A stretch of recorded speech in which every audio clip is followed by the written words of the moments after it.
हजारों लाखों गोपियों के बीच में प्रकट हो गए। कहीं गए थोड़ी, हजारों लाखों स्त्रियों के बीच में यदि कोई पुरुष घूंघट काट के खड़ा हो जाए तो कोई ढूंढ पाएगा? घूंघट उठा दिया, मुरलिया लेके वहीं खड़े हो गए। जब गोपियां कहती थी हे नाथ कहाँ गए, तो खुद भी कहते हे नाथ कहाँ गए, हे पृष्ठ कहाँ गए, तो खुद भी हाथ उठा के कहते हे पृष्ठ कहाँ गए। कहीं नहीं गए थे, वो हजारों लाखों गोपियों के बीच ही भी थे। जब गोपियों को रोता बिलखता देखा कि मेरे विरह में तो ये अपने प्राणों को त्याग देंगी, तो वही प्रकट होकर घूंघट उठा दिया, कहीं जाना है थोड़ी उठा।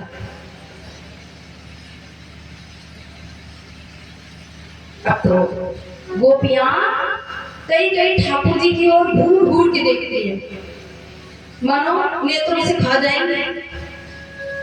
कोई चरणों में गिर गए, कहाँ चले गए थे तुम्हारे कोमल चरण, इतने कोमल चरण है, कहाँ लेके चले गए थे। कोई हाथ पकड़ती है, कोई पीतांबर पकड़ती है। गोपियों को प्रणाम किया और कहा देवियों आपके प्रेम के बदले में क्या दे सकता हूँ, महाराज करेंगे। थोड़ा सा अभिमान हुआ था, दूर हो गया। और महाराज दो दो गोपी, बीच बीच माधव और बीच में श्री राधा रानी। हाँ, बड़ी सुंदर झांकी है। महाराज प्रारंभ हुआ, कामदेव आ गया। ठाकुर जी ने कहा हूँ दिस, आपका परिचय? मैं काम हूँ। कामदेव? ये काम लीला नहीं है, ये तो काम विजय लीला है। काम विजय लीला। महाराज जब ना आप जैसा हमको भी मोहित करने वाला ब्रह्मांड का नायक और ये विश्व सुंदरी अप्सराओं को भी लज्जित करने वाली ये गोपियां जब नृत्य करती हैं आपके साथ में, तो हम तो वही जाते हैं। गोपाल जी ने कहा तुमको तो हम उल्टा लटकाएंगे, क्योंकि ये कोई काम लीला नहीं है, स्त्री पुरुष का जैसा मिलन वैसा लीला नहीं है, ये तो काम विजय लीला है, आत्मा और परमात्मा का मिलन है। काम देखो उल्टा लटका दिया और महाराज प्रारंभ हुआ। भोले बाबा को लगी हम कैसे जाए, इस दृश्य का दर्शन, इस लीला का दर्शन तो हमें करना है। माता पार्वती श्रृंगार कर रही थी, मुझे महाराज में जाना है। माता पास में गए, देवी मुझे भी महाराज में जाना है, हमको ले चलो। पार्वती जी ने कहा देखो वहां कोई पुरुष नहीं जा सकता, कोई दूसरा पुरुष नहीं जा सकता, सिर्फ गोविंद के सिवा।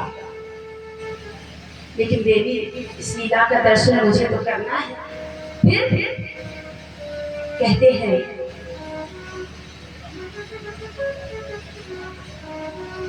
महाराज देखने की। अच्छा बात बताओ, हम ज्यादा प्रेशर तो देंगे नहीं, जो नहीं देते। आप सब लोगों को थोड़ा सा भी यदि नृत्य करना आता है, थोड़ा सा अगर किया है जीवन में, तो अपने अपने स्थान पे खड़े हो जाना। क्यों? इस महारास में देवता भी समेत हुए, भोले बाबा भी गोपी बनकर आए हैं महारास में। यदि आप लोगों की इच्छा हो तो, और हम तो वृंदावन जा रहे हैं मानसिक रूप से। महारास देखने की, महारास देखने की मेरे मन में आई है, वो मेरे संग चलो गौरा जब दुनिया जाएगी है, मेरे संग चलो गौरा जब दुनिया जाएगी है, मेरे संग चलो गौरा जब दुनिया जाएगी है। एक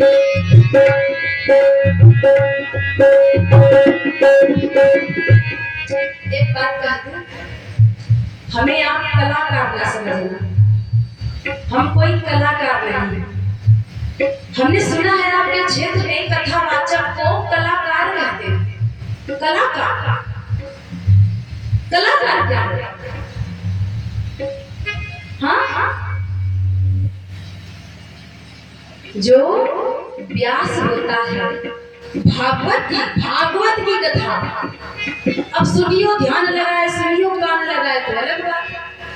महाराज, ये भागवत की कथा है जहाँ भागवत के सुंदर सुंदर श्लोकों को गाया जाए, गोपी गीत को गाया जाए, वेणु गीत को गाया जाए, हाँ, स्तुति गाई जाए, कुंती स्तुति गाई जाए, वही तो भागवत है।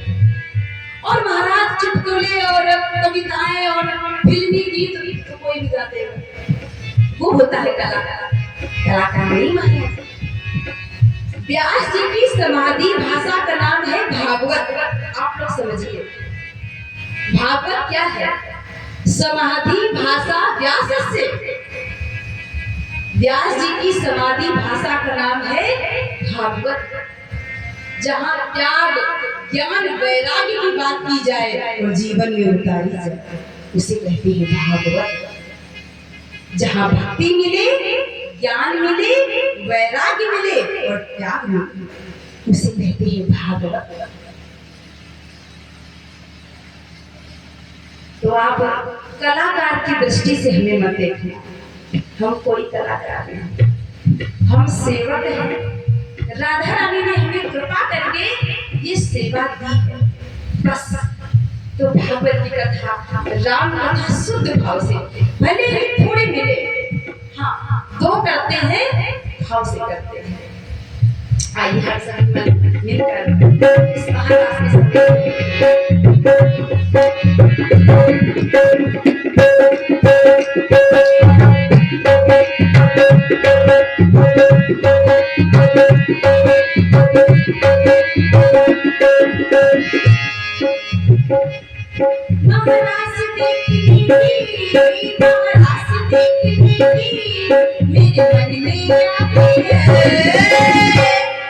मेरे संग चलो गोरा,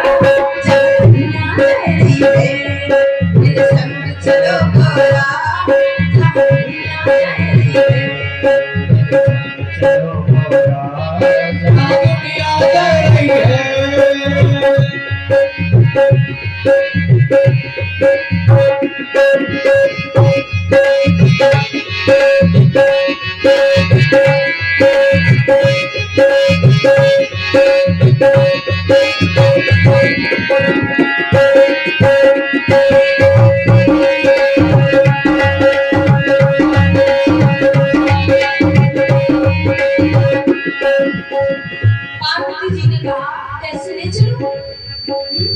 आपका स्वरूप ऐसा है तो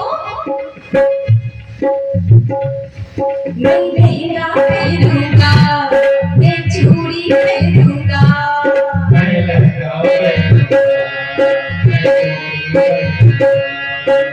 लहंगा पहनूंगा, मैं चूड़ी पहनूंगा।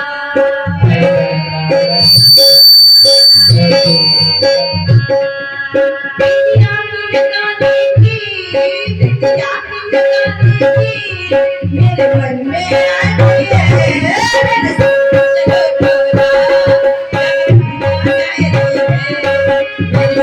चलो गोरा, दुनिया गई है, मेरे संग चलो गोरा, दुनिया गई है।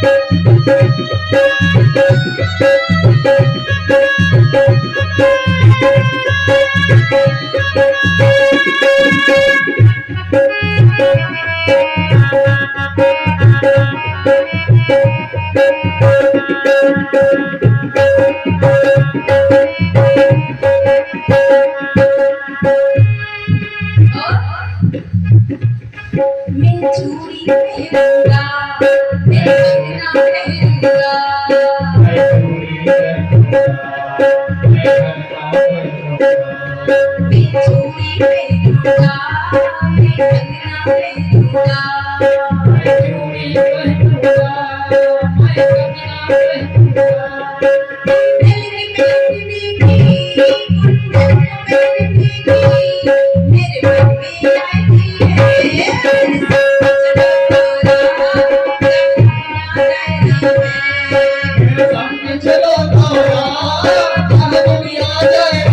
कंगना पहनूंगा,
माता के साथ में बाबा पहुंचे।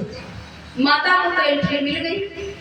ललिता और विशाखा ने अंदर ले लिया मैया पार्वती को और बाबा से कहा आप कहाँ? आप पहचान लिया, हमको भी महाराष्ट्र में प्रवेश करना है तो आप चलो। हाथ पकड़ा और प्रेम सरोवर में स्नान कराया। जैसे ही बाबा ने गोता लगाया तो नथुनिया वाले गोपी बन गए छोटी सी। बोले गोपीश्वर महादेव की जय। ये गोपीश्वर महादेव आज भी वृंदावन में गोपी भाव में विराजमान है और महाराष्ट्र आरंभ हुआ। राशि रचो है, देखो वहाँ यमुना जी के किनारे और यहाँ सरयू जी के किनारे। राशि रचो है यमुना किनारे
महारास हो रहा है। ये शरद पूर्णिमा की रात्रि, महारास की रात्रि, एक रात्रि 6 महीने की हो गई। 6 महीने तक महारास होता रहा, यहाँ तक कि आज भी हमारे वृंदावन में महारास होता है, रोज होता है। निधि बन गया। आज प्रमाण मिलते हैं जैसे भरद्वाज जी के आश्रम में प्रयागराज में नित्य राम कथा चल रही है, वैसे ही हमारे वृंदावन में नित्य महारास होता है, नित्य रास होता है। इसीलिए तो ये भारत भूमि पूजनीय है।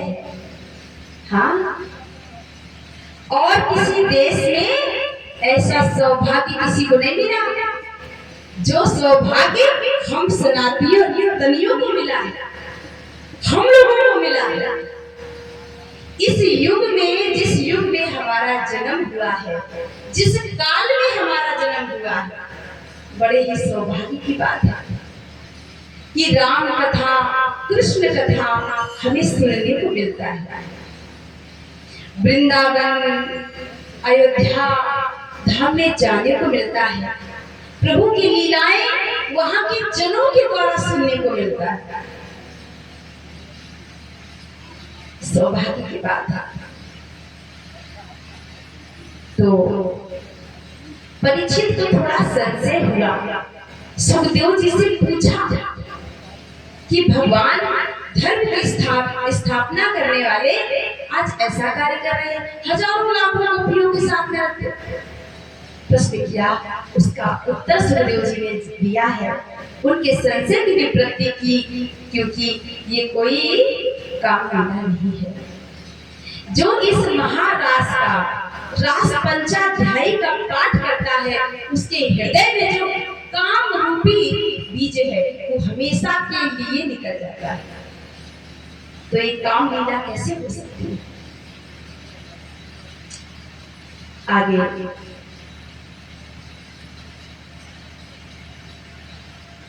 कंस के पास में नारद जी गए। नारद जी ने कंस से कहा, कंस, तुम्हें ज्ञात नहीं कि तुम्हारा शत्रु ब्रज में जन्म ले चुका है? आकाशवाणी ने कहा था ना, और वो वसुदेव का ही पुत्र है जो नंद के यहाँ है। नंद का, यशोदा का जो लाला है वो वसुदेव का पुत्र है। कितना बड़ा छल तुम्हारे साथ में किया है, कितना झूठ बोला वसुदेव ने। और देखो, बड़ा बढ़के तुमको मारे उससे पहले तुमसे मार दो। मैं तुम्हारी विजय देखना चाहता हूँ।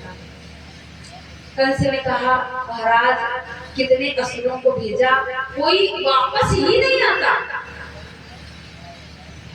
क्या करो? तुम धनुष लेके रखो और कृष्ण बलराम को धोखे से बुलाओ, और इनके खास काका है अक्रूर, उनको भेजो और आ जाए धोखे से भगा देना।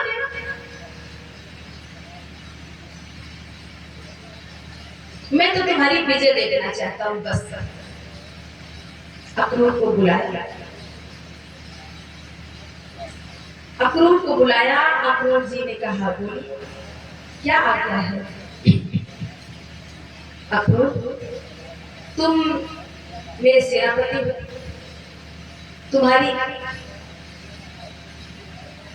तुम्हारा कर्तव्य है कि मेरी बात मानो, ध्यान से सुनो। जो कृष्ण बलराम है ना, कृष्ण वो वसुदेव का, देवकी का अष्टम संतान है। मेरा काल है, तो उन्हें लेके आओ, जाओ वृंदावन, और कह देना कि कंस ने धनुष यज्ञ रखा है। अक्रूर जी ने सोचा, कितना दुष्ट है, धोखे से मरवा रहा है। समझाने का प्रयास किया तो कहा, उपदेश मत करो, मेरे स्वभाव को जानते हो। अक्रूर ने सोचा, यदि नहीं जाऊंगा तो मुझे मार देगा, दुष्ट है। अक्रूर जी गए, जा रहे हैं। एक तरफ प्रसन्नता भी है और एक तरफ दुख भी है। प्रसन्नता इस बात की है कि आज मैं जाऊंगा तो गोपाल जी पहली बार कृष्ण बलराम मुझे काका कहेंगे, काका कहते मेरे हृदय से लगे। और दुख इस बात का है कि मैं किस उद्देश्य से उनको लेने जा रहा हूँ। हाँ, उनको तो नहीं पता, मुझे तो पता है। खैर आगे बढ़े। जैसे ही ब्रज में गए तो ब्रज रज में गोपाल जी के छोटे छोटे चरणों का दर्शन किया, बलराम जी के चरणों का दर्शन किया, वहीं पर प्रणाम किया। गैया चरा के जैसे ही ठाकुर जी ने देखा, कृष्ण बलराम ने दौड़ लगाई, काका जी काका जी काका जी करके गोद में चढ़ गए। और अक्रूर जी ने हृदय से लगाया और धीरे से ठाकुर जी ने अक्रूर जी से बोला, काका जी आप किस उद्देश्य से आए हो, ये बात मैया यशोदा को मत बताना, ये बात ब्रजवासियों को मत बताना। वो बता दो कितनी बार चलाया तो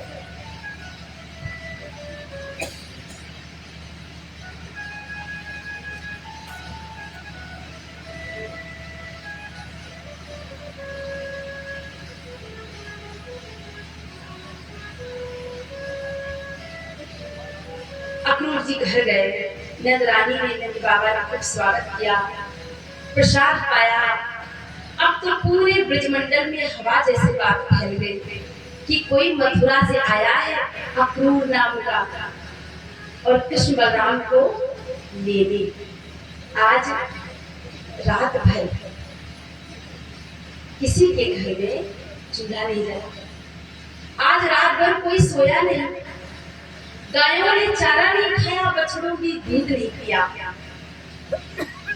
जैसे ही अक्रूर जी ने नंद बाबा से कहा, नंद रानी से कहा, भाभी भैया मुझे ऐसा लगता है कि कंस के स्वभाव में थोड़ा परिवर्तन आया है और उन्होंने धनुष यज्ञ रखा है, कृष्ण बलराम को बुलाया है,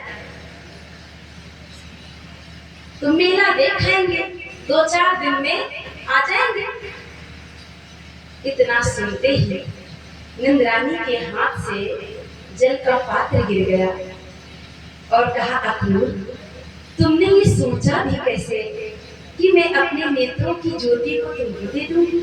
हाँ, तुमको पता है जब से मेरे लाला का जन्म हुआ है तब से आज तक एक भी दिन कभी कंस ने चैन से रहने नहीं दिया। कितने असुरों को भेजा, कितना उत्पात किया, मैं नहीं भेज सकती। नंद बाबा ने कहा, देवी हम ना साथ में जाएंगे और 2-3 दिन मथुरा में मेला दिखा के ले आएंगे। ठाकुर जी ने सोचा यदि आज मैं चुप रहा तो मैया मुझे कभी मथुरा नहीं भेजेगी और आगे की लीला कैसे होगी। तो मचल गए, मैया मुझको तो मेला देखने जानो, मुझको तो जानो मैया, तुमको कहीं करूं न जाने दे मैया, मुझको तो जानो। नंदरानी ने भी सोचा कि सबके बालक मेला देखने जाते हैं, मेरे ही बालक क्यों वंचित रह जाएं और फिर कभी न कभी तो बाहर निकलेंगे। आज्ञा दे दी, सब लोग प्रसाद पाके सो गए। लेकिन आज नंदरानी खम्बे की टेक लगाकर बैठी रो रही। ठाकुर जी सो गए थे, देखा मैया ने, मैया मैया मैया कहते हुए गए, मैया की गोद में बैठ गए। मैया तू रो रही है? मैया मैं परसों आ जाऊंगा, परसों आ जाऊंगा। मैया ने कहा, बेटा तुमको पता है तेरे बिना मैं कैसे रहूंगी? हाँ, तू गैया चराने जाता है तो मैं 10 बार छत पर जाती हूँ, 10 बार नीचे आती हूँ, 10 बार आंगन में जाती हूँ, तेरे बिना मैं कैसे रहूंगी? भैया परसों आगामी, तो परसों जरूर आ जाऊंगा। आज प्रातः काल जैसे ही द्वार खोला तो हजारों लाखों गोपियां गोप सब दरवाजे पे खड़े थे। गोपियों ने रास्ता रोका और कहा, मैं आपको ऐसे नहीं चलने दूंगी। और विधाता की ओर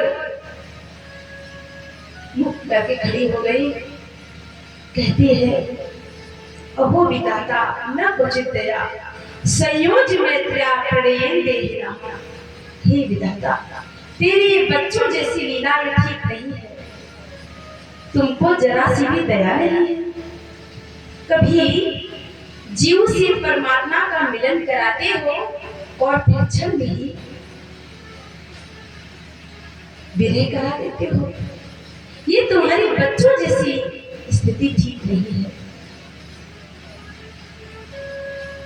ठाकुर जी ने समस्त गोपियों को प्रणाम किया और कहा, मैं शीघ्र ही आने का प्रयास करूंगा।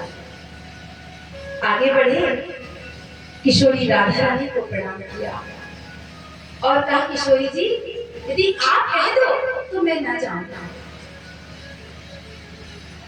आप कह दो तो मैं ना जाऊंगा, लेकिन किशोरी जी आगे की लीला भी पूरी करनी है। किशोरी जी ने आज्ञा दी, रथ में बैठे जाने लगे। समस्त ब्रजवासी देख रहे, शायद गोपाल जी को अपने चटकन, अपने मटकन, अपनी धोई धूमर गैयन की याद आ जाए और रथ भी कूद के आ जाए। लेकिन ठाकुर जी जा रहे हैं, जा रहे हैं।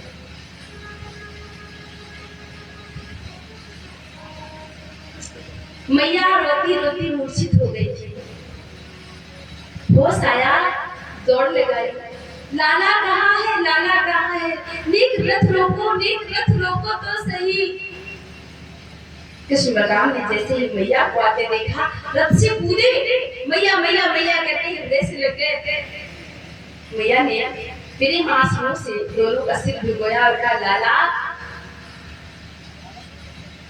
तुझसे प्रार्थना है। क्या बेटा, तू मेरी सब बातों को याद रखना, मगर एक बात को कभी याद मत रखना। क्या? कि इस नंदरानी ने, इस ग्वालन ने तुझे एक मटकी के बदले ऊखल से बांध दिया। इस बात को कभी याद मत करना कि मैया यशोदा ने एक मटकी के बदले मुझे ऊखल से बांधा। इस बात को कभी याद मत करना। ठाकुर जी ने प्रणाम किया, क्या माँ, मैं दुनिया की समस्त बातों को भूल सकता हूँ, किंतु मैया यशोदा के प्रेम के बंधन को कभी नहीं। प्रणाम किया, मैया तू रोवे मत, परसों आ जाओ, परसों आ जाओ। रथ में बैठे, जब तक रथ में चमकने वाली ध्वजा दिखती रही, तब तक सब ब्रजवासी टकटकी मंगाते लगा के देख रहे हैं, शायद अभी आ जाए। जब धूल भी उड़ना बंद हो गई, आ गए, लेकिन एक उम्मीद है कि परसों आ जाए। परसों के लिए कहा। इधर ठाकुर जी यमुना बाग में रुके हैं। अक्रूर जी को थोड़ा मोह हुआ, ठाकुर जी ने उस मोह को दूर किया। यमुना बाग में नंद बाबा सखाओं के साथ में आगे चले गए थे बैलगाड़ी से, वहां रुके थे। कृष्ण बलराम ने जाकर बाबा को प्रणाम किया और बाबा से कहा, बाबा हम मथुरा नगरी घूमना चाहें। बेटा मथुरा नगरी जा तो रहे हो, मगर किसी से सारे भी मत कह देना। ब्रज की कुछ बड़ी ही मधुर गालियां हैं। हाँ, दादी के सारे बड़ी सुंदर सुंदर गालियां, मीठी, मानो रस टपकता हुआ। सारे भी मत कह देना बेटा। अक्रूर जी ने कहा, गोविंद, इन महलों के बीच में एक छोटी सी कुटिया अपनी भी है, कभी आइएगा। गोविंद ने कहा, बिल्कुल काका, अवसर पाके जरूर आऊंगा। ठाकुर जी ने आगे धोबी से वस्त्र लिए हैं, उसका उद्धार किया, दर्जी से वस्त्रों को सही कराया, अपने सखाओं को पहनाया, पहने। आगे कुब्जा है, 3 जगह से टेढ़ी है, कोई उससे बात भी नहीं करता, इतनी बदसूरत है, घूंघट लगा के रहती है। ठाकुर जी ने उससे चंदन का लेप करवाया और उसको स्पर्श करते ही वो तो सुंदरी बन गई। उसका कल्याण किया। आगे कुबरिया मीट नामक हाथी का उद्धार किया और शिव जी के द्वारा जो दिया हुआ धनुष था उसको भी प्रभु ने तोड़ा। अनेक राक्षसों को मारते हुए रंगभूमि में पहुंचे। रंगभूमि में मुष्टिक और चारों का भी उद्धार किया और झटके से ऊपर चढ़कर कंस की केशों को पकड़ लिया। कंस ने कहा, मुझे लगती है, छोड़ो छोड़ो, मुझे लगती है। भगवान ने कहा, तुम्हें लगती? चलो आज तुम्हें पता तो चला कि तुमको केस पकड़ने से लगती भी है। याद करो, आज से 30 वर्ष 35 वर्ष पहले जब तुमने मेरी माँ देवकी के केशों को पकड़ा था, शायद उनको भी पीड़ा हुई थी। हाँ, तब तुम्हें पता नहीं होगा कि केस पकड़ने से दर्द भी होता है, क्योंकि जाके पग न फटे बिवाई, सो पर जाने पीर पड़ाई। आज पता तो चली। मैं तो ये कहता हूँ मामा जी, अब तो आप मुझे सिर्फ निहारो, देखो बस। भगवान ने एक झटके में कंस का उद्धार किया। बोली कंस निकंदन भगवान की जय हो। सब मथुरावासी सुखी हो गए। दुष्टों के संहार से भगवान जेल में गए, अपने नाना उग्रसेन को निकाला, देवकी वसुदेव को रिहा किया, प्रणाम किया मैया और बाबा को। अनेक लीलाएं हैं, बाकी कथाएं हैं, कल श्रवण करेंगे। लोग 2 बजे से सभी लोग कथा प्रांगण में आ जाए। कल की कथा 2 टाइम होगी और कल ही पूरा होती है। आप सभी लोग आए नियम से। जो कथा शेष रह गई है वो कल पूरी सुनाएंगे। कहते हैं अंत भला तो सब भला। जिसने भी अंतिम दिन की कथा सुन ली तो पूरी कथा सुनने का फल से प्राप्त होता है। तो दोनों टाइम की कथा आप लोग नियम से कर सुने और फिर आराम तो करना ही है महाराज। बाद में सोएंगे, बाद में सोएंगे, सबको सोना है बाद में, पाँव पसारे गए। अभी क्या सोना? हाँ, अभी क्या सोना, बाद में तो सब सोते। इसलिए कथा का आनंद लें। कल दोपहर में 2 से 5 और फिर 8 से हरी इच्छा तक कथा को विराम देंगे। सब लोग आरती करें और प्रस्थान करें। कल हवन का जो समय है 8 बजे का है। जो लोग भी हवन में सम्मिलित होना चाहे,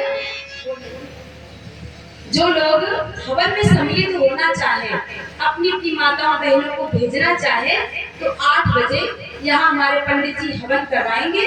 अपनी इच्छा पूर्ति हेतु मनोकामना जो भी, तो आप बाबा के सामने, भागवत जी के सामने आए और यज्ञ में सम्मिलित हो।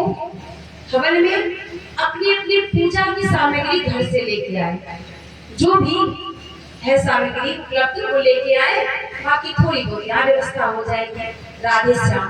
बोली बाल कृष्ण लाल की जय। श्रीमद् भागवत महापुराण की जय। झंडा वाले बाबा की जय।